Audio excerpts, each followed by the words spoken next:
जो आपको आज जो मिला है वो पिछले जन्म का डाटा है सारे। ज्योतिष पिछले कर्मों का फल है। जैसे ही बच्चा पैदा होता है हम लिख देते हैं। देखा जाए तो एस्ट्रोलॉजी आजकल एक बहुत हॉट टॉपिक है और बहुत चर्चे में है। क्या आजकल एक बहार आ गई है? जी सर। रील कोई भी अपना स्क्रिप्ट तैयार करके रील तैयार करता है और उससे लोग गुमराह होते हैं। ज्योतिष में, वैदिक ज्योतिष में 6 प्रकार के बल होते हैं। जैसे स्थान बल होता है, दृष्टि बल होता है, युति बल होता है, काल बल होता है, नैसर्गिक बल होता है। इनका ये मानना है कि कुंडली और ग्रह कुछ नहीं है, जो भी है गुड कर्मा या बैड कर्मा और एक्शंस हैं। तो फिर कर्म बड़ा है कि कुंडली बड़ी है सर? चाणक्य ने सिर्फ उसको ये माथे की रेखाएं देखी थी कि ये बच्चा तो चक्रवर्ती राजा बनेगा और उसको पढ़ाया लिखाया और चक्रवर्ती राजा बना दिया। लाल किताब एक रेमेडीज की बुक है। हाँ जी। और लाल किताब में बहुत सारी ऐसी चीजें हैं जो हिंदू धर्म के नुकसान के लिए थी। तो आपका दिमाग जो बार बार दूसरी की स्त्री को देखने में वहीं खींचेगा, उस तरह वहीं खींचेगा। और अगर इतना बड़ा ब्लैक मैजिक अगर होता और इतना सब कुछ कर दे तो हम डोनाल्ड ट्रंप पे कर दें। 12 खाने उसमें ग्रह, वो नक्शा है और उस नक्शे पे उस व्यक्ति की बिल्डिंग खड़ी होती है। Welcome to the Twinkle Sharma show. दोस्तों, इससे पहले मैं आगे बढ़ूं, प्लीज हमारे चैनल को सब्सक्राइब कीजिए, शेयर कीजिए और बहुत सारा प्यार दीजिए। दुनिया आज हस्तरेखा से एल्गोरिदम तक क्यों ही ना पहुंच गई हो, लेकिन ज्योतिषी की एक दशा और भविष्यवाणी के आगे सारी दुनिया से झुकाई खड़ी है। तो यही इंपॉर्टेंस है हमारी वैदिक एस्ट्रोलॉजर की और वैदिक कल्चर की। तो आप समझ गए होंगे आज हमारे गेस्ट कौन हैं। इसी के साथ मैं स्वागत करना चाहूंगी the Mahaguru of astrology sciences all the way from New Delhi to Mumbai, doctor HS Rawat का। सर, पहली बात तो welcome to the show sir. धन्यवाद Twinkle ji. Doctor HS Rawat, above 40+ years of experience in Vedic astrology और जानते हैं 5 लाख से भी ज्यादा सटीक प्रेडिक्शंस हैं इनकी। आज के लोग मुश्किल से 10 करते हैं, उसमें शायद एक सही निकलती है, बट इनकी 5 लाख से ज्यादा। ये है हमारे सीनियर। हम तो आज बहुत नए हैं इंडस्ट्री में। So welcome to the show. And मेरा सौभाग्य है आज मेरे स्टार्स अलाइन हुए हैं कि मुझे आपके साथ टाइम स्पेंड करने का मौका मिला, कुछ ज्ञान की बातें जो करने का मौका मिला। आई होप कि मुझे और जो आज हमारी ऑडियंस देख रही है उनको बहुत क्लैरिटी मिलेगी और उनकी कंफ्यूजन्स लाइफ की जरूर दूर होंगी। Welcome sir. बिल्कुल बिल्कुल। आज आपको जो ऑडियंस देख रही है मेरे चैनल पे या मेरे सोशल मीडिया पे, वो मात्र 17 साल की उम्र से लेके 30 साल की उम्र तक है। तो बेसिकली यंग ऑडियंस आज आपको देख रही है हमारे चैनल पे जी। और आप इतने सीनियर हैं, तो देखा जाए तो एस्ट्रोलॉजी आजकल एक बहुत हॉट टॉपिक है और बहुत चर्चे में है। स्पिरिचुअलिटी है, ये सारी चीज़ें हैं। तो ये जो यंग ऑडियंस हैं और ये जो ऐसे रैंडम रील्स देखती हैं फेसबुक पे, इंस्टाग्राम पे, यूट्यूब पे, बिना डिग्री के आधे एस्ट्रोलॉजर्स हैं सर, जो पॉडकास्ट कर रहे हैं, आपको भी पता है। तो सर, ये जो यंग ऑडियंस है ये कैसे डिफरेंशिएट करे कि हमें किसे सुनना है और किसे नहीं सुनना है, कौन सही है कौन गलत है, या कौन सही में हमें एक्चुअल नॉलेज प्रोवाइड कर रहा है? ट्विंकल जी, इसके लिए क्या होता है कि जैसे आप बिल्कुल ठीक कह रही हैं जी। क्या आजकल एक बहार आ गई है। जी सर। रील कोई भी अपना स्क्रिप्ट तैयार करके रील तैयार करता है और उससे लोग गुमराह होते हैं। यस। और इतने गुमराह हो रहे हैं आज की डेट में कि आप यकीन नहीं कर सकते। जब लोग हमारे पास आते हैं तो गुमराह होकर के आते हैं। जी।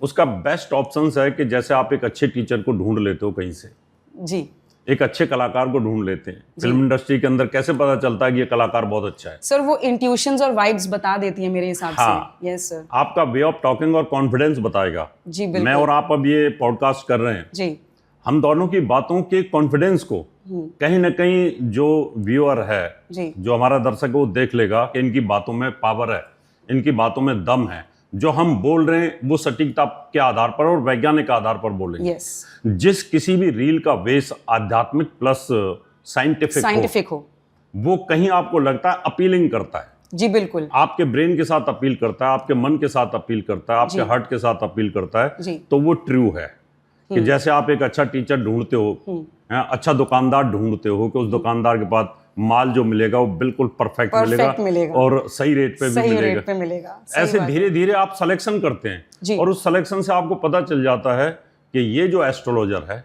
ये परफेक्ट है। आपका वे ऑफ टॉकिंग और आपका कॉन्फिडेंस बताएगा कि आपका ज्ञान कितना है। मेरे ख्याल से तो इसका मतलब ये है कि लोगों का इंट्यूशन काम करता है। At the end of the day अंदर से एक वाइब आ जाती है, इनको एनर्जी फील हो जाती है कि सामने वाले का कॉन्फिडेंस कितना है। तो हमारी ऑरा होती है, मेरी और आपकी ऑरा है। जी बिल्कुल। दोनों की ऑरा के अंदर, ज्योतिष के अंदर 6 प्रकार के बल होते हैं। ज्योतिष में, वैदिक ज्योतिष में 6 प्रकार के बल होते हैं उसमें एक बल होता है नैसर्गिक बल, जो ऑरा के बेस पे काम करता है। ओके। कि आप और मैं दोनों अब हम पॉडकास्ट कर रहे हैं जी। तो आपकी वाइब्स मेरे को ये कैच करेगी कि मैं कितना इस पॉडकास्ट में साइंटिफिक बोल रहा हूं, और मेरी वाइब्स आपको कैच करेगी कि ट्विंकल शर्मा कितना सटीक पूछ रही है। जी जी बिल्कुल। तो और वाइब मैचिंग, एनर्जी की बात हो गई। बिल्कुल। तो ये एक बल होता है, ज्योतिष के अंदर एक बल होता है, 6 बल होते हैं, जैसे स्थान बल होता है, दृष्टि बल होता है, युति बल होता है, काल बल होता है, नैसर्गिक बल होता है। तो नैसर्गिक जो बल होता है वो हमें ये एहसास कराता है कि कौन व्यक्ति कितने कॉन्फिडेंस के साथ अपना डायलॉग जो है डिलीवर कर रहा है, और उसके ऊपर ये डिपेंड करता है कि ये व्यक्ति सही है। आप इतनी रील देख लीजिए, उन रीलों में आपको लगेगा फेक है फेक है फेक है, लेकिन एक व्यक्ति ऐसा स्क्रॉल करते करते आएगा, लगेगा ये सही है, इसको सुनना चाहिए। हम भी रील देखते हैं लेकिन सबको स्किप करते रहते हैं। तो सर इससे मेरा अगला सवाल आया कि जैसे कि आपने कहा कि सब एनर्जी मैचिंग की बात है, फिर भी जैसे बड़ी बड़ी एस्ट्रोलॉजी की ये एप्स की जो कंपनीज हैं, ये मात्र 100 रुपए में चैट करवा रहे हैं और लोग इन्हें फॉलो भी कर रहे हैं और इनका प्रॉपर गाइडेंस भी ले रहे हैं, लेकिन फिर भी गुमराह है। तो सर इसके बारे में क्या कहना चाहेंगे? देखिए, ये एक हमारी ज्योतिष, वैदिक ज्योतिष के साथ में बहुत बड़ा फ्रॉड हो रहा है जी। ये बहुत बड़ी चीटिंग है। ये जितनी भी एप्स के ऊपर जो लोग बैठे हुए हैं और जो काम कर रहे हैं जी, उनको ABCD भी नहीं पता। बहुत सारे लोग मेरे पास आते हैं, हमें सर्टिफिकेट दे दीजिए, हमारी वाइफ ऐप के ऊपर बैठना चाहती है। ट्रॉफी वाले एस्ट्रोलॉजर। जी जी जी सिर्फ सर्टिफिकेट। तो वो सर्टिफिकेट लेकर के नकली बनवा करके वहां पर ऐप पर कोशिश करते हैं कि हम अपना ज्ञान दें, लेकिन वहां पर वो फेल हो जाते हैं। और धीरे धीरे आप मान लो ऐप से क्वेश्चन पूछती हैं जी, 4 बार क्वेश्चन पूछा लेकिन वो सटीक नहीं देगा तो आपका विश्वास उठेगा। ग्रहों का सर्कुलेशन होता है गोचर में। अभी आजकल जो वैदिक एस्ट्रोलॉजर है, जो अच्छे एस्ट्रोलॉजर हैं, उनके ऊपर कहीं ना कहीं इन ऐपों ने ग्रहण लगा दिया है। जी कह सकते हैं, एक ग्रहण है। यस बिल्कुल बिल्कुल। क्योंकि अभी जब से ये नेट बैंकिंग का सिस्टम आया, पेटीएम का सिस्टम आया, ऑनलाइन जब सब कुछ हुआ है, तो घर में बैठे बैठे लोग पैसा ट्रांसफर करके कुछ पूछना चाहते हैं। अब कोई बहुत ज्यादा हैवी डिप्रेशन में है, अब वो ज्योतिषी के पास जा नहीं सकता और वो तुरंत पूछना चाहता है। मोबाइल क्लिक पे कुंडली अवेलेबल है सर। तो वहां इनके साथ होता है धोखा और उनके साथ होती है चीटिंग। फिर वो आते हैं हमारे पास समय लेकर के। तो ज्योतिष जगत का विनाश करने के लिए ये ऐप हैं। अगर आप इन ऐपों पर जाते हो तो 99% आपको फ्रॉड मिलेंगे। लोग खाली आपकी बात सुनते रहते हैं और आप बोलते रहते हैं, कोई सटीक कुछ नहीं। कंप्यूटर खोल के बैठे होते हैं, उनको ज्योतिष के पूरे 27 नक्षत्र भी याद नहीं आते जिनकी वहां पर हाई रेटिंग रहती है। जी सर, एग्जैक्टली। और मैंने आपका एक पॉडकास्ट देखा था जिसमें आपने कहा था कि पहले के टाइम में जब ये एप्स नहीं थे, कंप्यूटर सिस्टम नहीं था, तो इंसान को कम से कम हफ्ता भर लग जाता था एक कुंडली बनाने के लिए। तो सर ये कंप्यूटर की एक्यूरेसी फिर कैसे मानी जाएगी? देखिए, ऐसा होता है कि कुंडली के 2 पार्ट्स हैं जी। एक गणित का पार्ट है, मैथमेटिक, और एक इसका फलित का पार्ट है। तो जो गणित का पार्ट है उसकी कैलकुलेशन करने में 1 हफ्ता लगता था। हम खुद कैलकुलेशन करते थे जब तक ये एप्स या कंप्यूटर सॉफ्टवेयर नहीं आए थे जी। 1 सप्ताह कंटिन्यूस और पूरा एक रजिस्टर भरता था। उसमें पहले बच्चे का डेट ऑफ बर्थ नाम लिया, भयात भवोग बनाया, इष्टकाल बनाया, उसके बाद दशाएं निकाली, ग्रह स्पष्ट किया, भाव स्पष्ट किया, लंबे समय तक फिर उसको लिखना, वो समय आता था। कंप्यूटर ने इतनी सहूलियत कर दी है कि जो यूनिवर्स के अंदर जितना भी हमारा होरा शास्त्र है या जितना भी हमारा होरा सिद्धांत है, सूर्य सिद्धांत है, इन सब चीजों की कैलकुलेशन को कंप्यूटर में समाहित कर दिया।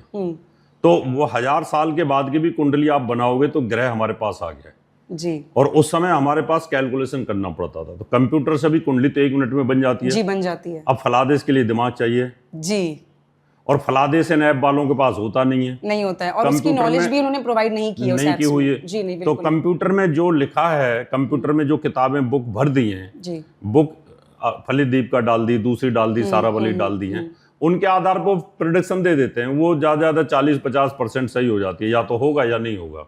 डिप्लोमेटिक प्रेडिक्शंस होती है और उससे बहुत बड़ा नुकसान ट्विंकल जी ज्योतिष जगत को चल रहा है। इस समय पर बहुत ज्यादा नुकसान चल रहा है, लोगों का विश्वास उठ रहा है। ये हमारा उद्देश्य है कि ऑडियंस को क्लैरिटी मिले कि आजकल जो आप ये एप्स प्रेफर कर रहे हैं बड़े बड़े कंपनीज के या जो भी कर रहे हैं, इट्स ओके, आप नॉलेज के लिए रखिए, इसमें कोई डाउट नहीं है, लेकिन आपको जानना बहुत जरूरी है कि ज्योतिष एक महासागर की तरह है, तो इसकी नॉलेज इतनी डीप है कि आपको वो एक सिंपल ऐप उतनी इंफॉर्मेशन नहीं दे पाएगा। ये बिल्कुल ट्रू है। आप देखिए, आपने ऐप खोली जी, एक एस्ट्रोलॉजर से पूछा हाँ जी, कि मेरी लव लाइफ ब्रेक हो गई, क्या होगा, वो कुछ बोलेगा। फिर उसी ऐप के ऊपर आपने दूसरे एस्ट्रोलॉजर को पकड़ लिया, फिर तीसरे को पकड़ लिया, सबका सबके प्रेडिक्शन अलग अलग, सबका जी, कोई तो साइकोलॉजिकल दे इसमें रहा और है। कंफ्यूजन क्रिएट हो गई।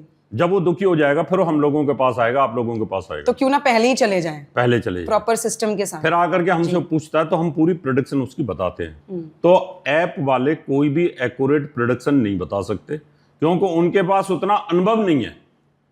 और ज्योतिष में क्या होता है कि कुंडली के आधार पर अगर सामने व्यक्ति बैठा है तो उसके आव भाव, उसका सामुद्रिक शास्त्र, उसका आंख, नाक, कान, पर्सनैलिटी, वे ऑफ टॉकिंग, वो मैच करता है कि नहीं करता उसके साथ में। बिल्कुल बिल्कुल।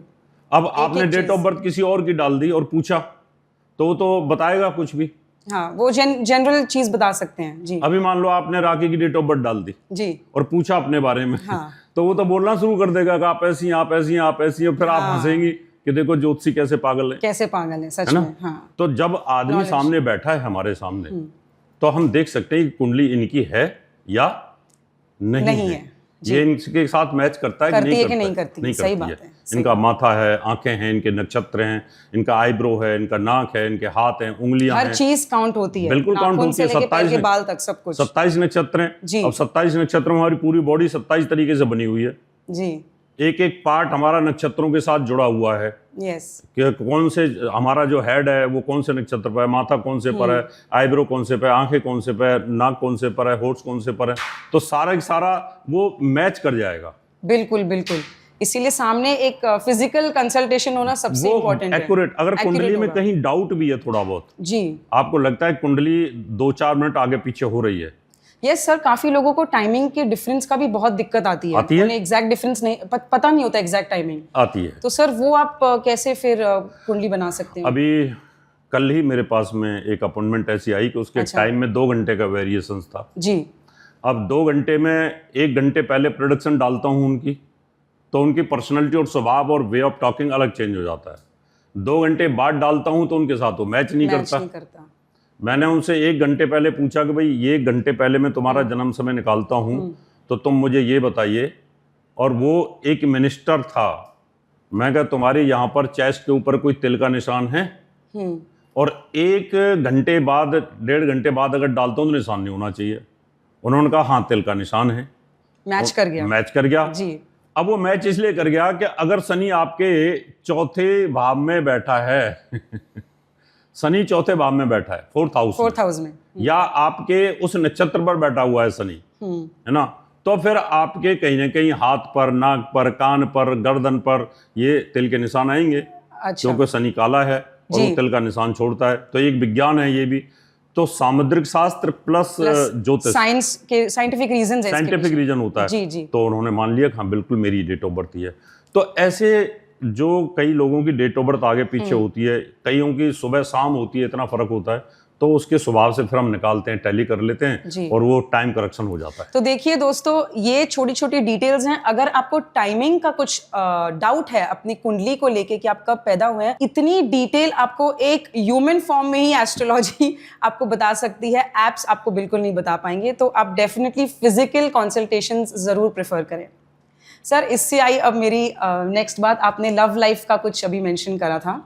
सर, आजकल जो हमारे पास भी सेशंस के लिए लोग आते हैं, यंग जनरेशन है, लव लाइफ में या लव रिलेशनशिप में इन्होंने मल्टीपल टाइम्स धोखा खाया है और इनको मूव ऑन करना उस नेगेटिव रिलेशनशिप से बहुत डिफिकल्ट होता है, जानकर भी कि इनके साथ धोखा हो रहा है, सब हो रहा है। ये कुंडली भी अपनी चेक करवाते हैं, सब करवाते हैं। एज एन एस्ट्रोलॉजर एडवाइस दे भी दी जाती है कि ये चीज़ आपके लिए गलत है, तो भी लोगों को यही चीज चाहिए। सर, आपको क्या लगता है कि कौन सा ग्रह सबसे ज्यादा इनको इन पे प्रभाव डालता है मेंटली, कि ये आगे नहीं बढ़ पाते हैं, उसी सेम साइकिल में, उसी लूप में घूम रहे हैं?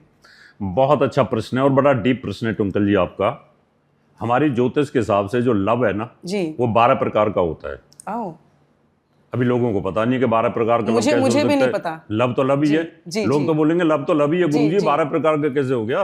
12 प्रकार का लव ऐसे होता है कि अगर लगन का संबंध आपके सप्तम भाव के साथ या प्रेम का भाव होता है पंचम, ओके, उसके साथ आए जी, तो आपको किसी की पर्सनैलिटी से प्यार होगा। ओके, कितने लोग तो लव यही करते हैं कि यार लड़की कितनी खूबसूरत है, फिजिकल अट्रैक्शन हो जाता है, फिजिकल अट्रैक्शन, सबसे लगन, इजीएस्ट अट्रैक्शन है। हाँ, ठीक है ना। जी जी जी, और वो फिजिकल अट्रैक्शन खत्म हुई तो लव टूटेगा।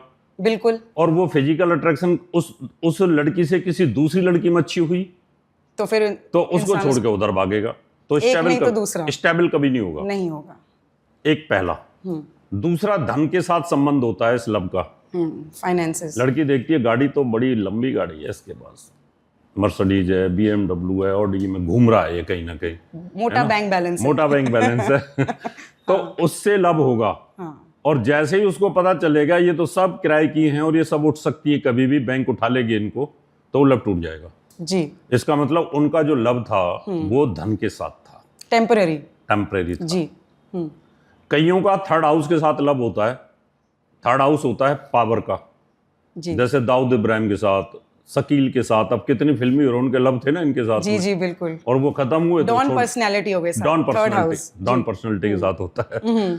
ऐसे चतुर्थ के साथ भी होता है। चौथा भाव सुख साधन का होता है। क्या आलीशान बिल्डिंग है इसकी, तो वेल सेटल्ड हो एकदम, क्या इसका तो महल देखो, है ना, सुब्रतो राय का महल देखो, फलाने का देखो, है ना, तो उसमें दीवानगी होती है। लड़कियां या लड़के, लड़की भी उसी पर जाकर के फिदा होंगी कि उसका चौथा भाव बहुत अच्छा होगा, सुख साधन, लविश लाइफ, ये वो, फ्लैट बड़े बड़े, सब बहुत अच्छी प्रॉस्पेरिटी है जी। पंचम के साथ दिमाग के साथ लव होता है। अच्छा, यहाँ हार्ट के साथ लव होता है, ओके, कि दिल को छूने वाला लव जो होता है, रियल, जिसको हम ट्रू लव बोलते हैं, हैं, एकदम सच्ची मोहब्बत, सच्ची मोहब्बत, जी, कि भाई ये लड़की बहुत अच्छी है, मुझे इसके साथ प्यार करना चाहिए, इससे जो संतान होगी बहुत अच्छी होगी और घर को बहुत अच्छे से हैंडल करेगी। जब इस प्रकार की बातें आनी शुरू होती हैं, फैमिली प्लानिंग हो गई, फैमिली प्लानिंग, और बहुत लंबे समय तक जीने की, लाइफ टाइम का, तो उसमें ना तो पर्सनैलिटी है, ना उसमें धन है, ना उसमें पावर है, ना कुछ भी है जी। तो वो एक जो लव होता है वो लंबे समय तक चलता है अगर इस पर शुभ ग्रहों का प्रभाव हो। अच्छा। पंचम के अंदर अगर सेपरेटिव प्लेनेट का प्रभाव हुआ, मान लो शनि बैठा है, राहु बैठा है, या शनि राहु का कॉम्बिनेशन हो गया, कंजंक्शन जी, तो ऐसी लड़की को ना लड़के को कभी लव लाइफ सक्सेस होगी नहीं। Shani Rahu 5th house, no success in love life. जिन लड़कियों की कुंडली में पंचम में शनि बैठा हो, साथ में राहु बैठा हो, वो अगर इंद्र देवता से भी लव कर ले तो भी फेल है, तो इंद्र देवता के बेटे से भी लव कर लें, या उनकी लड़की हो इंद्र देवता की, तो भी उनका सक्सेस नहीं हो सकता। तो सर ये पिछले जन्मों का कर्म है कि क्या है? ये ज्योतिष जो होती है जी, ये पिछले कर्मों का पूरा एक डाटा है, पूरा डाटा पिछले कर्मों का डाटा है जी। इस जन्म में जो आप कर्म कर रही हो जी ये सारा स्टोर हो रहा है जी। जैसे मोबाइल सेट में सारी हिस्ट्री के अंदर स्टोर होती रहती है जी, और फिर गूगल में आई क्लाउड में भी स्टोर होती रहती है जी। यानी आपका अगर मोबाइल यहाँ खत्म भी हो गया तो आपका सारा मटेरियल कहाँ स्टोर है? बैकअप में है, बैकअप में है ना। जी, जी। वो बैकअप आई क्लाउड यानी ऊपर है कहीं ना कहीं।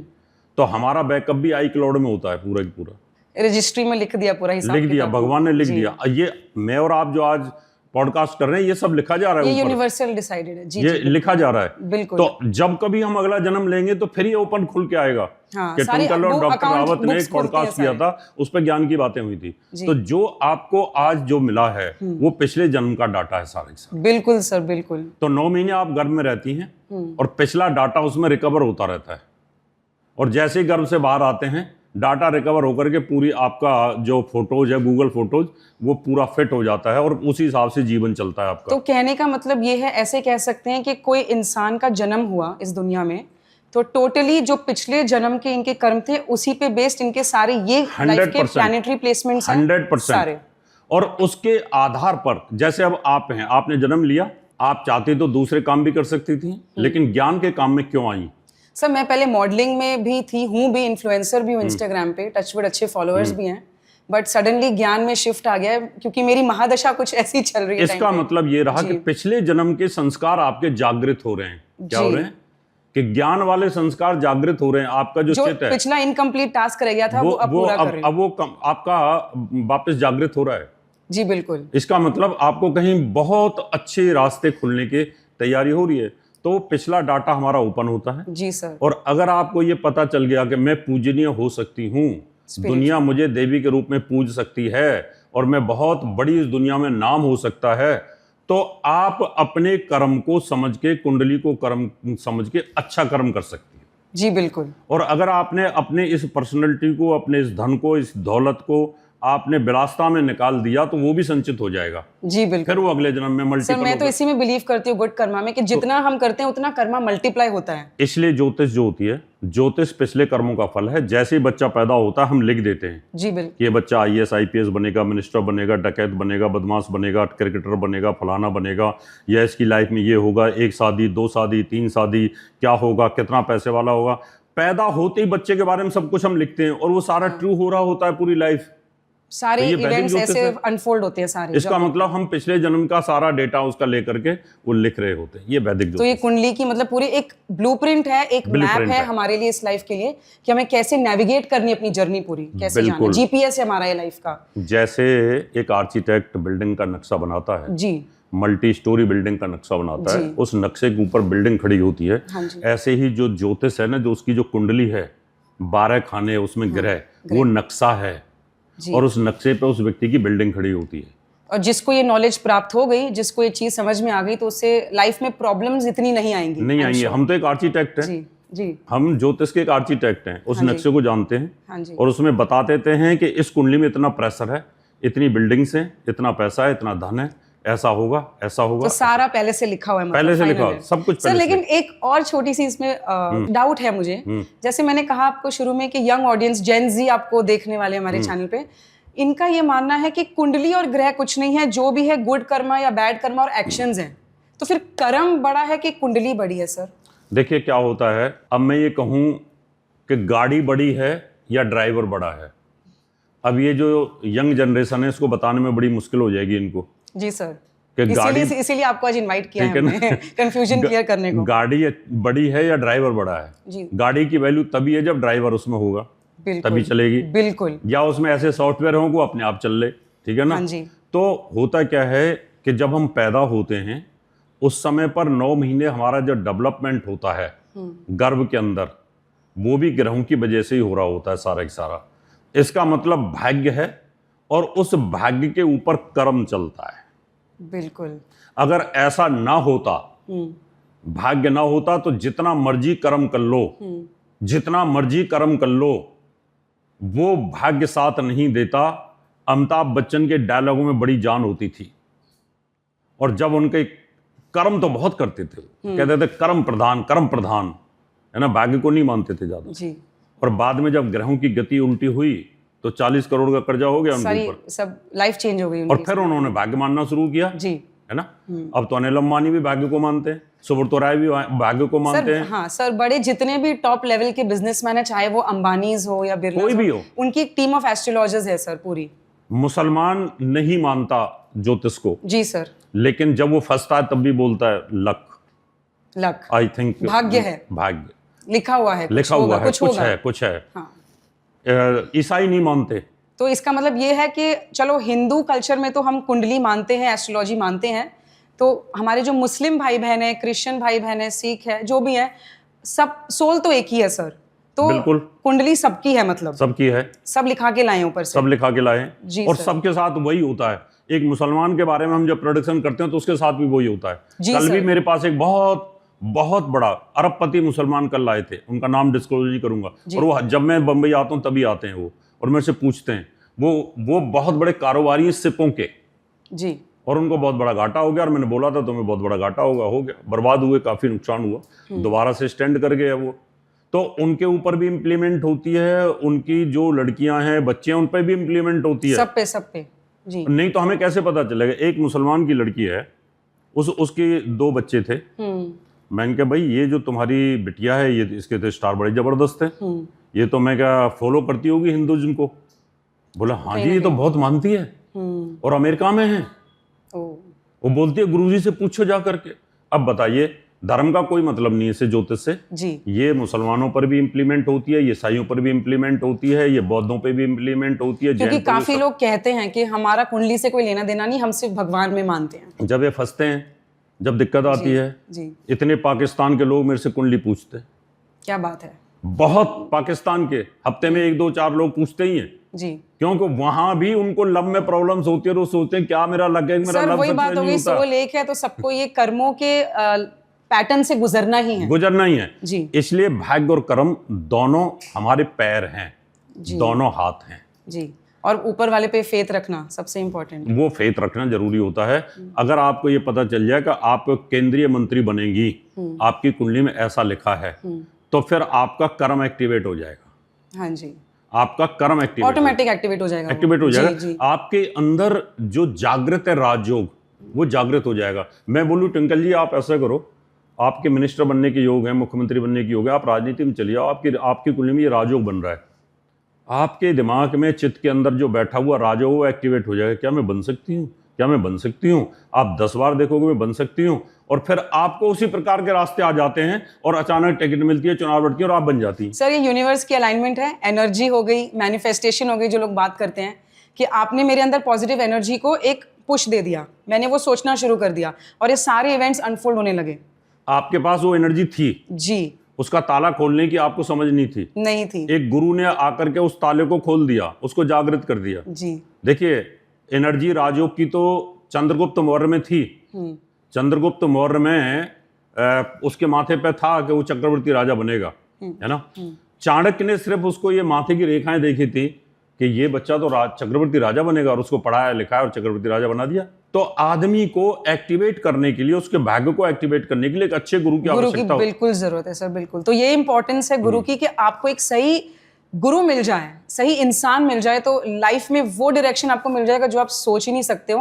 और आप मुझसे मैनिफेस्टेशंस की बात करते हो ना, तो यही एक तरीका है। अंदर से कंफ्यूज्ड हो, आस्क फॉर हेल्प, मदद मांगिए, गुरु ढूंढिए, आपको डेफिनेटली वो चीज़ मिलेगी। सर अब आया मेरा नेक्स्ट क्वेश्चन जी। अब हम ग्रहों की बात करते हैं आपसे। आप मुझे बताएं कि कोई भी एक ऐसी पोजीशन हो कि इस बंदे की कुंडली में अगर वो ग्रह की ये प्लेसमेंट है तो ये टॉप 1% में आते हैं सक्सेस, पैसा और लव अट्रैक्ट करने में। देखिए होता है क्या कि जो हमारे ग्रह हैं जी, उनका एक पावर्स है। हाँ जी, पावर्स हैं। मैंने कहा लव 12 प्रकार से है। हाँ, फिर हम दोबारा घूम के वहीं आते हैं। लव तो साध्वी को भी होता है और साधक को भी होता है। वो ओशो रजनीश को भी होता है, हाँ, तो किसी को भी हो सकता है। जी, प्यार तो प्यार है। हाँ जी, वो ज्ञानी को भी प्यार हो सकता है। बिल्कुल, ऐसा नहीं किसी को भी प्यार हो सकता है। ऐसा नहीं है कि Yes. साध्वी को प्यार नहीं हो सकता। हाँ। उनको हो सकता है, भगवान से भी हो सकता है, पुरुष से भी हो सकता है, किसी साधक से भी हो सकता है। तो इसका कोई एंड तो है नहीं। हाँ, हमारे ज्योतिष के अंदर सबसे पावरफुल ग्रह सूर्य होता है, ठीक है ना। जी, अब सूर्य बलवान है और साथ में प्यार का कारक प्लेनेट भी बलवान है, तो फिर आपको किसी बड़े आदमी से आप प्यार करेंगे, ठीक है ना। टॉप 1% में जो आते हैं, जैसे पॉलिटिशियन हो गए, पॉलिटिशियंस हो गए, आईएएस हो गए, पब्लिक फिगर्स हो गए, पब्लिक फिगर्स, उनसे आपका लगाव होगा। जी, कितनी कवित्री, कवि, कितनी फिल्म स्टार, है ना। हाँ, अब परिणीति चोपड़ा को राजनीति का ABCD भी नहीं पता था। इनफैक्ट उन्होंने अपने एक इंटरव्यू में कहा था कि हमें तो पॉलिटिशियन से शादी ही नहीं करनी है। और कितनी हीरोइनों ने पॉलिटिशियनों से शादी करी और वो खुद पॉलिटिक्स में आ गई, बिल्कुल, बिल्कुल, है ना। हाँ। इसका मतलब ये रहा कि अगर उस पावरफुल ग्रह के साथ आपका लिंक है तो आप उधर से चले जाएंगे। अगर आपका गुरु पावरफुल है और गुरु के साथ शुक्र भी पावरफुल है, तो आपकी अट्रैक्शन अपने गुरु के प्रति होनी शुरू हो जाएगी, उसके ज्ञान से प्रभावित हो जाएंगे आप। अच्छा, तो इसलिए कितने गुरुओं की शिष्याएं हैं उनसे प्यार करती हैं, लेकिन वो दबे रहते हैं केस। जब वो उखड़ के आते हैं तो उखड़ जाते हैं। हाँ, लेकिन लेकिन ज्योतिषी बता देता है कि गुरुदेव बच के रहिएगा, डायरेक्शन दे देता है। डायरेक्शन हम देते हैं। फिर से मैंने ऐसे महामंडलेश्वरों को रोते देखा है प्यार के अंदर रोते हुए देखा है। उनका नाम नहीं बताऊंगा, दुनिया में बड़ी पब्लिसिटी हुई है उनकी, जी, ठीक है ना, और हमने टीवी पे डिबेट भी करी है। जी, तो वो उखड़ जाते हैं कि आपका किस तरह से प्यार है। कईयों का फिल्म इंडस्ट्री के साथ होता है, मीडिया से रिलेटेड हो जाता है। कईयों का मैंने कहा कि डाउन टाइप लोगों से होता है, धनवानों से होता है, आपने भाव एक्सप्लेन किए कई सारे। प्रोफेसर्स के साथ होता है। तो जो लव है ना, वो लव आप किस प्रकार का कर रहे हैं। लव आप टीनेजर लव हैं, आपको यही नहीं पता कि हमें लव करना किस लिए। एक होता है वासना वाला लव। हाँ, वासना वाला जो लव होता है, उस लव की तो कोई मर्यादा होती नहीं है, नहीं, लेकिन थोड़ी सी एज के ऊपर जो लव होता है उसमें कहीं ना कहीं ग्रहों का बहुत बड़ा रोल होता है। वासना से हट करके उसमें अगर आप किसी से भी बात करने की कोशिश करोगे तो आपको लगेगा नहीं यार, ये जो मेरा टीचर है ना, ये बहुत विद्वान है और मुझे इसकी विद्वानता से लगाव है, नहीं ये पॉलिटिशियन बहुत अच्छा है, मुझे तो ऐसा ही पति चाहिए, या ऐसा लगता है ये पॉलिटिशियन बहुत अच्छी है, नहीं मुझे तो जज से ही प्यार करना है। कितने क्लाइंटों को मैंने देखा है जजों से प्यार हो गया और जजों ने उनसे शादी कर। सर लेकिन प्यार की हम बात करें तो आजकल आधी जनरेशन तो प्यार में बर्बाद है। इसके पीछे ग्रह गति तो होती है कि उनकी कुंडलियों में लिखा होता है, लेकिन मैंने कहा कि कुछ संगति का असर भी होता है। जो हमारा मीडिया है, जो हमारी फिल्म इंडस्ट्री है, जो हमारे टीवी सीरियल्स हैं, उन्होंने प्यार को इतना खुला कर दिया कि लड़का और लड़की और आदमी के दिमाग में वो शर्म जो पहले हमारे उसमें रहती थी ब्रेन में, वो कम हो गई है। तो इसलिए हम ओपनली उसको करने लग गए। पहले कोई लड़का लड़की एक साथ चलता था तो लोग उसको देखते थे, बहुत बड़ी बात जी, थी, बिल्कुल, है ना। हाँ। अब तो आप अभी जैसे लोगों को पड़ी ही नहीं है, अभी तो बहुत बुरा हाल है जी बिल्कुल। अभी तो ऐसी स्थिति है कि आप पार्क में वॉक नहीं कर सकते, बिल्कुल आपको ये स्थिति हो जाती है। तो ये क्या हुआ, संगति का असर हुआ, ये जो मीडिया का असर आया है कि मीडिया ने इन चीज़ों को ज़्यादा एक्सपोज कर दिया और उसकी वजह से प्रॉब्लम्स आई है। जी सर, लव से रिलेटेड एक क्वेश्चन और था मुझे आपसे। बहुत सारे केसेस, जैसे हम भी सेशंस लेते हैं काउंसलिंग रिलेशनशिप की, हमारे पास बहुत सारे लोग आ रहे हैं एक्स्ट्रा मैरिटल अफेयर्स वाले। लव यहाँ पे जैसे आपने कहा कि नेगेटिव एनर्जी है, लव यहाँ पे डेंजर हो गया एक तरीके से। एक पर्सनल मैं आपसे कुछ शेयर करना चाहूँगी। हमारे पास एक क्लाइंट आई थी कुछ महीनों पहले और शादीशुदा हैं, उनका एक बच्ची है, मतलब खुश है, सब ठीक था। कुछ टाइम पहले उन्हें पता चला कि उनके हस्बैंड के साथ उनका कुछ एक्स्ट्रा मैरिटल अफेयर है, बाहर वो किसी लड़की के साथ घूम रहे हैं, जो भी है। और उन्होंने हमें कांटेक्ट किया, कहने लगी कि वो बहुत दुखी हैं और बहुत परेशान हैं क्योंकि वो घर पे ही नहीं आते, उनके हस्बैंड उनके साथ सोते नहीं हैं, रहते नहीं हैं, मतलब विजिट ही नहीं करते हैं घर पे, बच्ची को भी छोड़ा हुआ है। साथ ही साथ वो एक दिन उनकी रूम की क्लीनिंग कर रही थी, तो उनको जो जहाँ वो सोते हैं ना, जहाँ उनका पिल्लो वाला जो हिस्सा है बेड का, वहाँ पे उनको कुछ काली रंग की पोटलियाँ मिली और उनकी फ़ोटो थी जिस पे कुछ लैंग्वेज में कुछ लिखा हुआ था, हमें नहीं पता क्या लिखा हुआ था। तो उन्होंने हमें उससे कंसल्ट किया था। तो सर वो कह रही थी शायद इन पे ब्लैक मैजिक किया हो, क्योंकि उस इंसान ने काफ़ी घर का गोल्ड और पैसा उठा के उस लड़की को दे दिया। तो सर क्या सही में ब्लैक मैजिक है कि इतना किसी रिश्ते को बर्बाद कर दे कि इंसान इतना अंधा हो जाए? हिप्नोटिज्म होती है जी, और ब्लैक मैजिक एक हद तक काम करती है साइकोलॉजी बेस। और अगर इतना बड़ा ब्लैक मैजिक अगर होता और इतना सब कुछ कर दे तो हम डोनाल्ड ट्रंप पे कर दें, बिल्कुल कर सकते हैं। हाँ, हम मोदी साहब पे भी कर सकते हैं, अमित शाह पे भी कर सकते हैं। इनको तो कुछ नहीं होता जी, इनको कुछ नहीं होता। तो इसका मतलब उन शक्तियों में इतनी पावर नहीं है कि वो किसी बड़े पॉलिटिशियन को या किसी बड़े स्टार को वो कहीं ब्लैक मैजिक कर दे। बिल्कुल, ये साइकोलॉजिकल हिप्नोटिज्म होती है। एक तो ग्रह आपका खराब आया, आपका मून पीड़ित है, मून पीरियड आप देखेंगे, अगर आपने उनको कुंडली देखी होगी तो चंद्रमा पीड़ित होते हैं ये लोग। या बिल्कुल तो सर, बिल्कुल बिल्कुल, चंद्रमा अष्टम में राहु, चंद्रमा अष्टम में राहु के साथ बिल्कुल सर। तो ऐसे जो मन जो होता है इनका, वो शनि राहु चंद्रमा नीच के साथ होने पर इनके दिमाग में वो इल्यूजन पैदा होता है कि किसी ने कुछ कर दिया, किसी ने कुछ राहु कर दिया, इल्यूजन पैदा करता है इसको। लेकिन सच्चाई, ऐसे जो एलिटिस्ट रिलेशंस होते हैं उसमें सच्चाई ये होती है कि जो वो जो पत्नी है जी, वो पत्नी में वो गुण नहीं थे जो उन गुणों को वो लड़का जिस लड़की में देखना चाहता था। शादी तो हो गई जी, माँ बाप ने कर दी, करा दी, ठीक है ना, करा दी, या उसने लव मैरिज भी करी, उसके बाद भी एक्स्ट्रा मैरिटल अफेयर हो रहे हैं। मैरिज थी, मैं आपको कहना चाहूंगी, उसके बाद भी एक्स्ट्रा मैरिटल अफेयर हो रहे हैं। उसके कारण क्या होते हैं कि जब आप लव कर रहे हो, लव होता है बाहरी दिखावे से, ठीक है ना। उसने देखा कि यार ये लड़की तो जीन्स टॉप बहुत बढ़िया पहनती है और बहुत अच्छे हेयर स्टाइल करती है, ठीक है ना, वो उस पर फिदा हुआ, है ना जी, वो उस लड़की की उस आउटलुक पे फिदा हुआ, आउटर अपीयरेंस पे, जी, आउटर अपीयरेंस पे। घर में तो आउटर अपीयरेंस मिलेगी नहीं मिलेगी। वहीं से उसका दिल टूटना शुरू हुआ कि मैंने इसको किस बात पे लव किया था, उसको पता नहीं चलेगा। कहने का मतलब ये है कि डिजायर्स बढ़ जाते हैं इंसान के और वो धीरे धीरे डिटैच हो जाएगा, चाहते बढ़ जाती हैं, डिटैच हो जाएगा। आप एक किसी फिल्म इंडस्ट्री को पर्दे पे देख लो, पर्दे पे आप उससे प्रभावित हैं जी, और उसको उसके घर में देख लो, आपको घृणा हो जाएगी, बोले यार छोड़ो ना, मैं तो पता नहीं कहाँ किसके पीछे पड़ा हुआ था, किसको लाइक करने लगा था।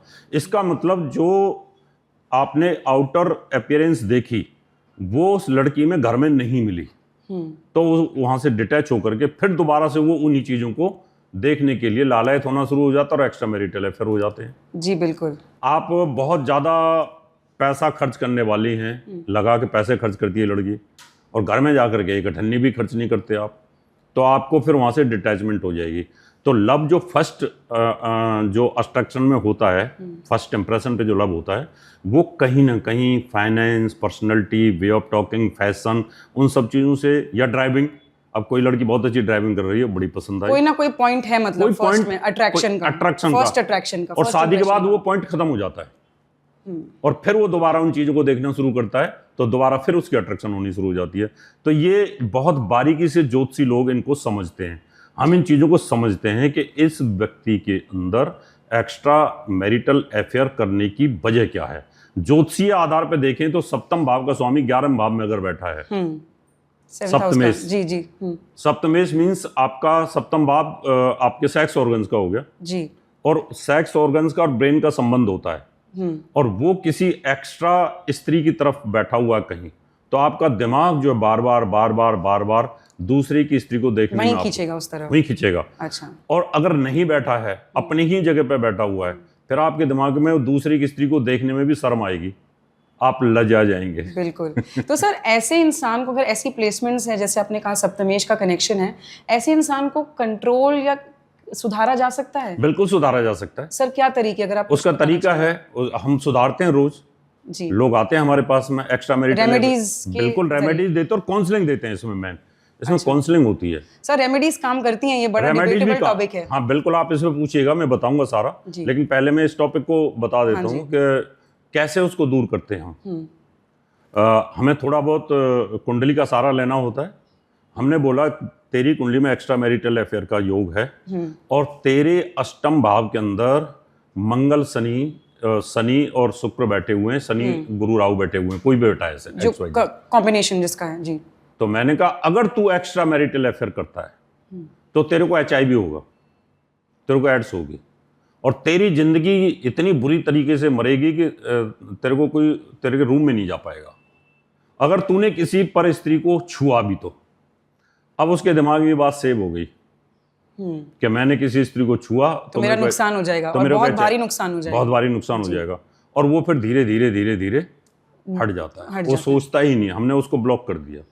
तो ज्योतिष के अंदर रेमेडी पार्ट के अंदर ट्विंकल जी काउंसलिंग बहुत जरूरी होती है, बहुत जरूरी है। और इसलिए मैंने कहा कि मेरे सामने अगर कोई व्यक्ति बैठा है या आपके सामने कोई व्यक्ति बैठा है, तो उसके मन को और उसके मनोबल को और उसकी हम ऑरा को स्टडी करते हैं, ये कितना हमारे प्रेशर में आता जा रहा है जी। और फिर उसके बाद में उसको हम वहीं पे खत्म कर देते हैं, और वो कसम खा के हाथ कान पकड़ के जाता है, मैं आज के बाद एक्स्ट्रा मैरिटल अफेयर नहीं करूँ, तो हो जाता है। तो दोस्तों ये है कि आप जो क्वेश्चंस हमें करते हैं कि ब्लैक मैजिक होता है कि नहीं, ये चीज़ें सुधारी जा सकती हैं कि नहीं, आपको मैं इतनी सी बात बता दूं, सिचुएशन चाहे कितने भी वर्स्ट हो, चाहे कितनी भी वर्स्ट हो, एक अच्छे इंसान से, एक अच्छे गुरु से कंसल्टेशन करना अपनी कुंडली का, और वो इंसान आपको अगर साथ में हीलिंग दे दे, काउंसलिंग दे दे, तो ये चीज़ें 110% इंप्रूव की जा सकती है। यही रियलिटी, इसके अलावा कुछ नहीं है।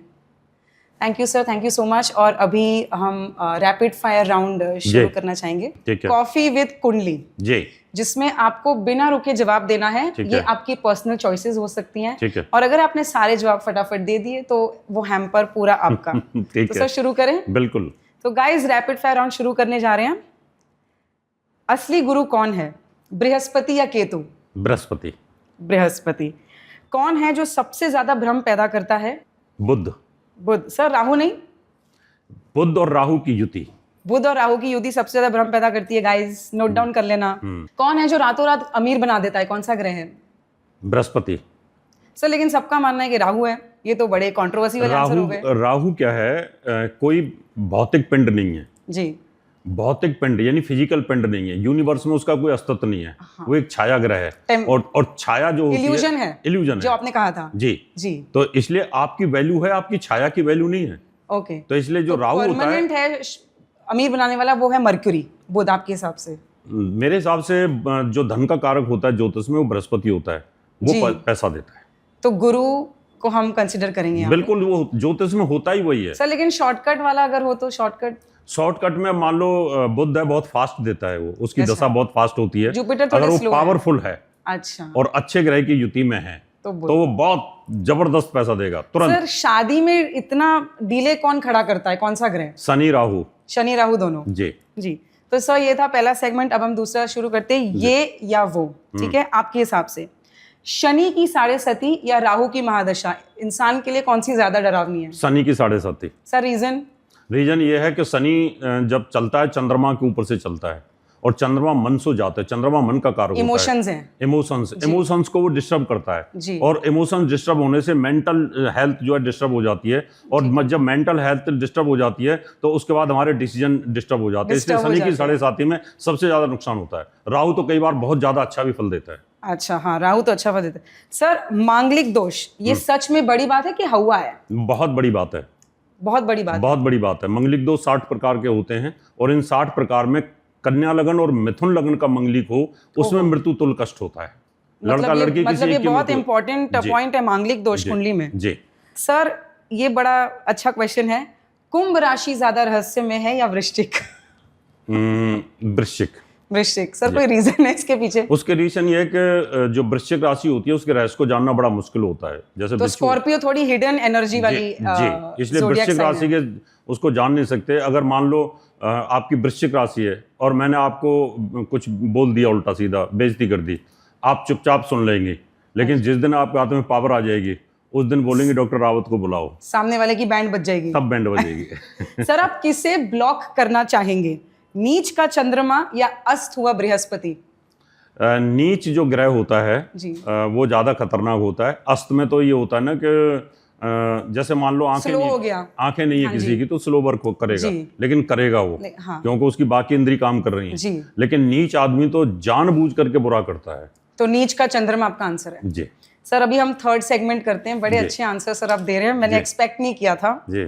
ये है रिश्तों की अदालत जी। सबसे ज्यादा सरदर्द कौन है, सातवें घर का विलन राहु, शनि या सूर्य? शादी में सबसे ज्यादा आग कौन लगाता है? सबसे ज्यादा आग लगाने वाला वैसे इन्हीं प्लैनेटों में से अगर देखा जाए तो शनि है जी। और वृश्चिक का राहु और ज्यादा खतरनाक होता है और मेष का शनि जी। मतलब वो ज्यादा ही आग लगाता है शादी में जी। सबसे ज्यादा रोमांटिक फ्लर्ट करने वाला ग्रह कौन सा है? मंगल शुक्र की कॉम्बिनेशन। मंगल शुक्र का कॉम्बिनेशन। सर शुक्र बुध नहीं, शुक्र बुध एक्टिंग में ज्यादा काम करते हैं क्योंकि वे ऑफ टॉकिंग। नौटंकी यानी कोई है क्या यार नौटंकी वाला प्यार करने वाला? एक वाणी का कारक होता है और एक एक्टिंग का कारक होता है, तो शुक्र एक्टिंग करता है शरीर के अंदर। सबसे कंट्रोलिंग पार्टनर कौन है, मंगल या शनि? मंगल। आपका पसंदीदा दोस्त ग्रह जो आप सबसे फ्रेंडली मानते हैं? बृहस्पति। सर मेरा भी वही है, जुपिटर। मीन लगन जी, मीन लगन सेम। सर किससे इग्नोर करना नामुमकिन है कुंडली में, केंद्र में बैठा मंगल या लगन में बैठा राहु? लगन में बैठा राहु। मेरी मम्मी ने भी वही कहा था, लगन में बैठा राहु ज्यादा डेंजर है गाइस जी, संभाल लेना। एक शब्द में काल सर्प दोष खौफनाक या बनावटी? नहीं, काल सर्प योग खौफनाक है, इसमें कोई दो राय नहीं है। ये 12 प्रकार का होता है जी। और अगर ये कहीं अष्टम से बन जाए और सेकंड हाउस से बन जाए, छठे भाव से बन जाए या 12वें भाव से बन जाए तो बहुत डेंजर होता है। आदमी को पुलिस केस, मुकदमा, चोट, एक्सीडेंट में उलझा के और ये डिलेज भी देता है बहुत जी। तो इसकी रेगुलर पूजा करवाती रहनी चाहिए। इसकी रेगुलर पूजा जब इसकी दशाएं चलें, जब इसकी अंतर्दशाएं चलें उस समय पूजा इसकी अनिवार्य होती है। सबसे ज्यादा डेडली टाइम कब होता है काल सर्प दोष में अगर जनरली बात की जाए? जब इसकी महादशा या अंतर्दशा आती है। अच्छा, उस समय जैसे आजकल काल सर्प योग चल रहा है जी। और किसी का बाई बर्थ काल सर्प योग हो जी और इस समय उसी प्रकार से काल सर्प योग आ जाए तो इस समय वो आदमी बहुत ज्यादा परेशान पीड़ित होगा, तो उसे रेमेडीज करनी चाहिए और पूजा करनी चाहिए। रेमेडीज करने से आपका मनोबल बढ़ता है जी, आपका कॉन्फिडेंस बढ़ता है, आपके अंदर प्लेनेट से फाइट करने की क्षमता आ जाती है। तो रेमेडी से ये लगता है कि जो एनर्जी स्कैटर्ड होती है वो स्टोर होकर के एक साथ आती है कि अब मेरी पूजा हो गई है, अब मैं कुछ भी कर सकता हूँ या कर सकती हूँ। अच्छा। तो पूजा पाठ करने से पावर मिलती है, स्पिरिचुअल हीलिंग मिलती है जी। सर सबसे रोमांटिक और फ्लर्ट करने वाला मूलांक कौन सा है, 5 या 6? 6 नंबर। सर थैंक यू, ये बड़े अच्छे से आपने आंसर किया और हैम्पर ले आओ प्लीज। तो सर अभी हमारे कुछ और इम्पोर्टेंट क्वेश्चंस बाकी हैं, थोड़ा और परेशान करेंगे हम आपको। जी जी। लाल किताब के हिसाब से ज्योतिष जो जितने हैं एक्सपर्ट्स वो ये कहते हैं कि अगर किसी का बृहस्पति जुपिटर 10th हाउस में है तो उसे ज़्यादा मंदिर नहीं जाना है। तो सर ऐसे केस में किसी की इतनी फेथ जुड़ी हुई है भगवान से, मंदिर से, तो वो कैसे अपने आप को कंट्रोल करे इस चीज़ को फॉलो करने में? देखिए, और क्या ये सही में इम्पोर्टेंट है? लाल किताब कोई ज्योतिष नहीं है, पहली बात। लाल किताब एक रेमेडीज की बुक है। हाँ जी। और लाल किताब में बहुत सारी ऐसी चीज़ें हैं जो हिंदू धर्म के नुकसान के लिए थीं। जिस समय लाल किताब बनाई गई थी तो उस समय पर अंग्रेज़ों का और मुसलमानों का बहुत बड़ा योगदान था इंडिया के ऊपर। तो अंग्रेज़ों ने कोशिश ये करी थी कि लाल किताब के माध्यम से कि हिंदू धर्म को कुछ नुकसान किया जाए। जब सच्चाई इनबिल्ट ये है कि पूजा पाठ जो होती है वो हर धर्म में माननीय होती है, ठीक है ना। लाल किताब में एक फिक्स लगन होती है, मेष लगन, जो उचित नहीं है, क्योंकि यूनिवर्स चलायमान है, यूनिवर्स फिक्स नहीं है। तो यहीं पर वो खत्म हो जाती है लाल किताब, क्योंकि जो चीज स्थिर बोली गई है वो स्थिर है नहीं। जैसे कि मुसलमान कुरान में ये कहते हैं मोहम्मद साहब कि पृथ्वी चपटी है, तो कुरान वहीं खत्म हो जाती है। वहीं पर अल्लाह की जो सोच है वो खत्म हो जाती है। किताब कुरान में ये लिखा हुआ है कि जो पृथ्वी है वो चपटी है, सीधी है, गोल नहीं है, गोल नहीं है। इसका मतलब अल्लाह जिसने इस्लाम बनाया उसको ये नहीं पता कि पृथ्वी गोल है चपटी है, तो इसका मतलब वो ऑथेंटिसिटी उसकी धर्म की वहीं पे मैच नहीं होती है। ऐसे ही लाल किताब के अंदर अगर कोई ये बोले कि आप पूजा पाठ ना करें, है ना, तो मुझे लगता है वो गलत है। इसलिए मैं लाल किताब को मानता नहीं हूँ। उसकी रेमेडीज कुछ हैं जो बहुत अच्छी हैं, वो साइकोलॉजी बेस पर रेमेडीज हैं जी। जैसे एक आदमी मानसिक बीमार होता है, टेंशन में होता है, चंद्रमा पीड़ित होता है, राहु स्ट्रेस हो गया जी, बिल्कुल जहां इस प्रकार की चीजें हैं उनके लिए उसकी काफी रेमेडी लाभदायक है। तो इसलिए मैं नहीं मानता कि अगर बृहस्पति नीच का है जी, और हमारी ज्योतिष में तो उसका भी फल दिया हुआ है, अगर बृहस्पति नीच का है और नीच भंग राजयोग बना हुआ है तो वो तो बहुत पैसा दे रहा है, बहुत पैसा देगा, बहुत सक्सेस देगा, बहुत सक्सेस दे रहा है, बिल्कुल बिल्कुल। तो इसलिए हम इसको नहीं मानते। तो बहुत सारे फैक्टर्स आ जाते हैं जो हमें कंसीडर करने पड़ते हैं। बिल्कुल करने पड़ते हैं ज्योतिष के अंदर। सर अभी कर्क का गुरु आने वाला है जी, बहुत अच्छा है। क्या चेंजेस एक्सपेक्ट कर सकते हैं, क्योंकि जो हमारी ऑडियंस है वो आजकल बहुत ही इमोशनली ड्रेन्ड है, बहुत ओवर थिंकिंग चलती है लोगों की, लोग डरे हुए हैं। तो आपको क्या लगता है कि जैसे जून में ये ट्रांजिट होने वाला है तो क्या चेंजेस एक्सपेक्ट कर सकते हैं लोग? इसके लिए देवगुरु बृहस्पति वैसे तो गति ज़्यादा है, उसकी अतिचार गति है जी। तो कोई भी शुभ ग्रह अतिचार गति में होता है तो उसके रिजल्ट पूरे नहीं मिलते। यानी मैं आपको प्रसाद बांटता हूँ और भागता हुआ प्रसाद बांटू तो आधे लोगों को मिलेगा, आधे लोगों को नहीं मिलेगा। और मैं बड़े आराम से चलता हुआ प्रसाद बांटू तो सबको मिलेगा। तो बृहस्पति की जो अतिचार गति है उच्च होने के बावजूद भी, लेकिन बृहस्पति का तो उच्च होने पे भी बहुत अच्छा फल देता है। इस समय जो स्त्री कंसीव कर रखी हैं, जिनके बच्चे पैदा होंगे, अगर वो कर्क लगन लेके चलें या मीन लगन लेके चलें, है ना, तो फिर बहुत अच्छा बनता है। बिल्कुल। तो उस समय बृहस्पति केंद्र में आ जाएगा या बृहस्पति पंचम में आ जाएगा तो वो बच्चे बड़े महान होंगे। तो ये कोशिश करनी चाहिए, शार्प होंगे, इंटेलेक्चुअल होंगे बहुत ज्यादा। तो धन के लिए, शांति के लिए, इन सब के लिए बृहस्पति का बहुत बड़ा रोल रहेगा। लेकिन आज की डेट में यूनिवर्स में बहुत बुरे ग्रह चल रहे हैं जिसके कारण ये युद्ध हुआ, जिसकी प्रोडिक्शन हम बहुत पहले कर चुके थे। हाँ जी, मैंने देखा था आपका पॉडकास्ट, ऐसा होगा। हाँ जी। तो इसलिए एक संस्कृत का श्लोक है, ग्रहाधीनम जगत सर्वम ग्रहाधीनम नराबरा काल ज्ञानम ग्रहाधीनम ग्रह कर्म फल प्रदा।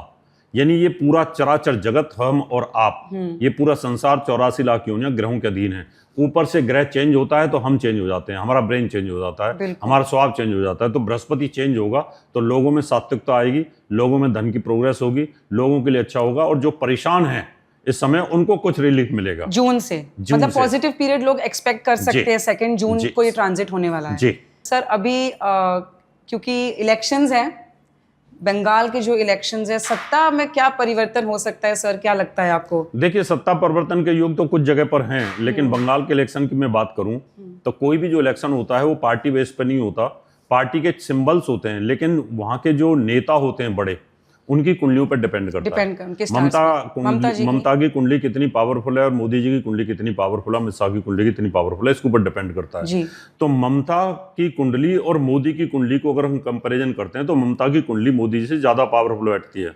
इसलिए आप देखें कि वो युवा तुर्क से लेकर के, यानी जब से उन्होंने राजनीति शुरू की कॉलेज टाइम से लेकर के आज तक, वो बिना सत्ता के कभी रही नहीं। बिल्कुल बिल्कुल बिल्कुल सर।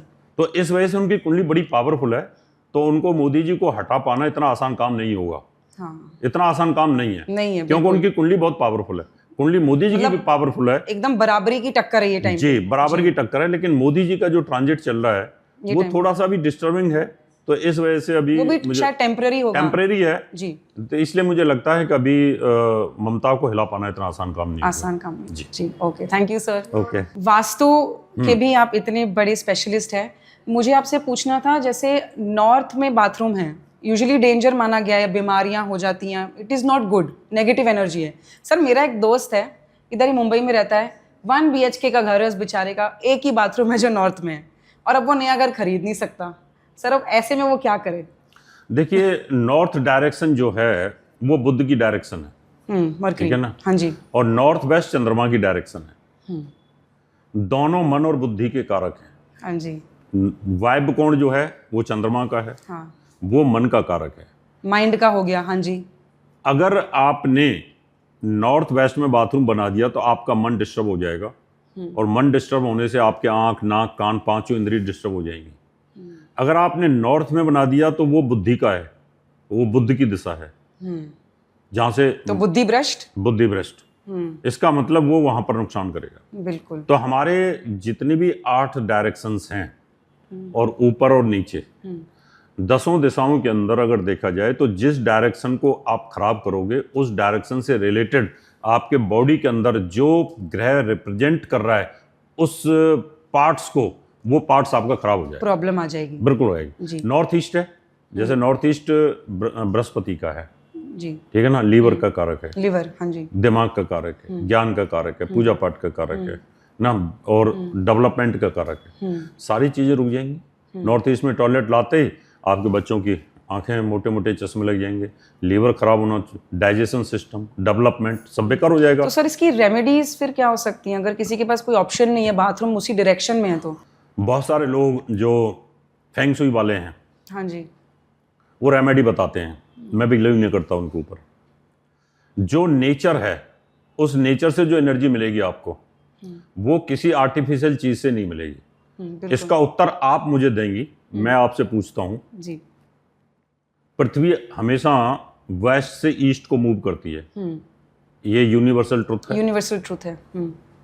अगर आपकी गाड़ी ईस्ट को चल रही है, कार आपकी, और आप ड्राइविंग कर रही हैं और 4 लोग और बैठे हैं, कार के बोनट पर मरा हुआ चूहा डाल दें, मरा हुआ चूहा, या उस पर एक हम छोटी सी लेटरिन बना दें, वहां पर टॉयलेट बना दें बोनट के ऊपर, बोनट के ऊपर, जनरल अच्छा, एक उदाहरण के तौर पर, उदाहरण के तौर पे, हाँ, और आगे को कार चल रही है, तो बदबू कहाँ आएगी? हम चला रहे हैं ईस्ट की तरफ ना, तो बदबू इस तरफ जा रही है, हाँ, वेस्ट। हाँ, हाँ, तो किसको लगेगी? ड्राइवर को बदबू हाँ, आएगी, हाँ, जो चला रहा है, और जो गाड़ी में बैठे हैं 4 लोग, वो भी बदबू से मरेंगे, उनको भी सफरिंग होगी, सफरिंग होगी ना। हाँ जी। अगर ईस्ट में टॉयलेट बन गई तो इसका मतलब पूरे घर के अंदर प्रॉब्लम आएगी, वो पूरे घर में बदबू जितने भी जाएगी। सदस्य रहते हैं घर में। हाँ। अब रेमेडी की बात करता हूं मैं। उस चूहे के चारों तरफ मैं फेंग शुई के उपाय कर दूं, लाफिंग बुद्धा लगा दूं, बांसुरी लगा दूं, और परफ्यूम भी छिड़क दूं, नहीं हो सकता। नहीं होएगा ना? नहीं, इसका मतलब बदबू तो रेगुलर आएगी। बिल्कुल। तो वास्तु के अंदर मित्रों, कोई भी रेमेडी जब तक आप सूर्य सिद्धांत के हिसाब से, पृथ्वी के मूविंग के हिसाब से, और कितनी आपको एनर्जी चाहिए उस हिसाब से नहीं बनाओगे, तब तक आपको तकलीफ उस घर में बनी रहेगी। इसलिए कोई भी रेमेडी पैसा कमाने के लिए ठीक है कि आपने वहां पर लाफिंग बुद्धा लगा दिया, आपने ये लगा दिया, रेमेडी लगा दी, कुछ लगा दिया, आपको सेटिस्फेक्शन मिलेगी 2-3 महीने, टेम्पररी रिलीफ, टेम्पररी, लेकिन बदबू तो कंटिन्यूस चल रही है। वो जड़ से नहीं जड़ से जब तक आप उसको वेस्ट में लेके नहीं जाओगे, तो मतलब बाथरूम हमें चेंज करना ही पड़ेगा अगर नॉर्थ के डायरेक्शन में बाथरूम है तो। 84 लाख योनियां भगवान ने वास्तु के हिसाब से बनाई है सारी की सारी। गाय आगे से खाती है, पीछे से गोबर करती है, हाथी आगे से खाता है, पीछे से गोबर करती है। अगर किसी का मकान आगे से अगर गोबर करता है तो वो प्रॉब्लम्स आएगी। इसलिए वास्तु बड़ा साइंटिफिक है, उसको परफेक्ट करना चाहिए, और उसके बाद फिर आनंद देखना, आपकी बॉडी एकदम फिट रहेगी, कोई दिक्कत नहीं आएगी। थैंक यू, बड़ी अच्छी क्लैरिटी मिली इस चीज़ पे। ओके सर बहुत अच्छा लगा आज आपसे मिलके, और मेरी तो काफ़ी कंफ्यूजन और क्लैरिटी दूर हुई है जी। और मुझे तो काफ़ी लाइट फील हुआ कि मुझे भी कहीं ना कहीं कुछ कंफ्यूजन्स थी, तो वो भी काफ़ी क्लियर हो गई। और मैं आशा करती हूँ कि हमारी ऑडियंस को भी आज के पॉडकास्ट के थ्रू काफ़ी क्लैरिटी मिली, और आपको आगे अपनी लाइफ में कैसे नेविगेट करना है, क्या स्टेप्स लेने हैं, उसके रिगार्डिंग भी आपको क्लैरिटी मिली। I really hope that. Sir, जाने से पहले मुझे एक सवाल पूछना था आपसे। लोग आजकल दुखी बहुत हैं सर, लोग दुखी क्यों हैं सर, और ये कैसे अपने आप को पॉजिटिव फील कर सकते हैं, हैप्पी फील कर सकते हैं सर, उसके बारे में अगर आप कुछ गाइडेंस दे दें, क्योंकि सारी यंग जनरेशन है सर। इसके लिए मैं आपको एक चीज़ बताता हूँ। ज्योतिष में 9 ग्रह हैं जी, जिसमें 2 क्रूर हैं और 3 पापी हैं। इसका मतलब 5 ग्रह हैं क्रूर और पापी हैं, 4 शुभ हैं। 4 शुभों में चंद्रमा और बुध, आधे टाइम ये शुभ होते हैं, आधे टाइम ये पापी हो जाते हैं। जी, इसका मतलब यूनिवर्स में सिर्फ 2 ही ग्रह शुभ हैं और बाकी के 7 ग्रह पापी हो गए। नेगेटिव हो गए एक तरीके से। इस दुनिया में 60 से 70% दुखी रहेंगे लोग, ग्रहों के हिसाब से। अच्छा। इसलिए सुख और दुख बराबर रहने वाले हैं। बराबर क्या, दुख ज्यादा रहता है, सुख कम रहता सुख कम रहता है। है। जिसके पास पैसे की कमी नहीं है उसके पास बच्चों की कमी है। जिसके पास बच्चे अच्छे हैं वो दुष्ट हैं, जी, है ना। जिसके पास पैसा धन दौलत सब है उसकी पत्नी छोड़ के चली जाती है। जिसका कहीं ना कहीं सबके लाइफ में कुछ एक एलिमेंट मिसिंग है। 9 ग्रह, 12 भाव हैं, 12 भाव में कोई ना कोई रहता तो खाली होगा, हाँ जी, या कोई करने पीड़ित होगा, जी, किसी न किसी में शनि राहु सारे बैठे तो हुए एक साथ एक मिल नहीं सकते। नहीं मिल सकते। इसलिए इस दुनिया में कोई सुखी नहीं होता, अच्छा, कोई भी सुखी नहीं हो सकता। तो सर पॉजिटिव कैसे रहा जाए फिर? पॉजिटिव यह है कि आप अच्छे गुरु की शरण में जब जाते हो तो गुरु आपको इन चीज़ों को समझाता है और आपके अंदर जो नेगेटिव थॉट्स आते हैं उनको वो रिमूव कर देता है, खत्म कर देता है कि बेटा आप ऐसे जियो, आप ऐसे जियो। आपके पास कोई चीज़ का अभाव है उसके पीछे भागो मत। आपके पास गाड़ी नहीं है मत भागो। आप अगर भागोगे, आप लोगे तो आपको फिर दिक्कत आएगी। ड्राइवर रखोगे, तेल पेट्रोल खर्चा, उसकी इंश्योरेंस वगैरह सब, फिर आप और ज़्यादा परेशानी में फंसोगे। तो अगर आप भटके हुए हैं तो फिर एक गुरु का होना आपकी लाइफ में बहुत ज़रूरी है। जैसे मैं हमेशा अपने रील्स में भी कहती हूँ आपसे, आस्क फॉर हेल्प, मदद मांगिए, गाइडेंस लीजिए, अच्छे इंसान के अंडर आप अपना कंसल्टेशन लीजिए, हीलिंग कीजिए, और सारी चीज़ें डेफिनेटली आपके लिए पॉसिबल होंगी। Sir thank you so much, और इसी से हमारा पॉडकास्ट आज एंड हुआ, और मैं आशा करती हूँ कि नेक्स्ट टाइम भी आप आए तो हम और ऐसे इंटरेस्टिंग टॉपिक्स और हिडन टॉपिक्स पे डिस्कशन बिल्कुल आप तैयारी करके रखिएगा। जी जी बिल्कुल, नेक्स्ट टाइम पे। और जो अनछुए जो प्रश्न हैं, हाँ जी, जिन पर लोगों ने अभी तक छुआ ही नहीं है, जी, लोग उनसे डरते हैं या कतराते हैं, जी, वो भी आप लेके आइए, उन सब पे बिल्कुल क्लियर सर, करेंगे। बिल्कुल सर, और हिडन टॉपिक्स में लेके आऊंगी sir. Thank you so much. जाने से पहले again like, subscribe, share and बहुत सारा प्यार दे। Thank you so much sir, धन्यवाद, शुक्रिया, थैंक यू सो मच। मैं आशा करती हूँ कि आप नेक्स्ट टाइम फिर आएंगे और हम और हिडन टॉपिक्स को लेके आएंगे और उस पर और चर्चा करेंगे। और मैं आशा करती हूँ मेरी जान, मेरी ऑडियंस समझ जाओ अब, हीलिंग की तुम्हें ज़रूरत है, अच्छी गाइडेंस की तुम्हें ज़रूरत है, एक अच्छे गुरु की तुम्हें ज़रूरत है। All the best. और जाने से पहले ट्विंकल शर्मा शो को ज़रूर प्यार दीजिए, like, subscribe and share. Thank you so much. जय माता दी।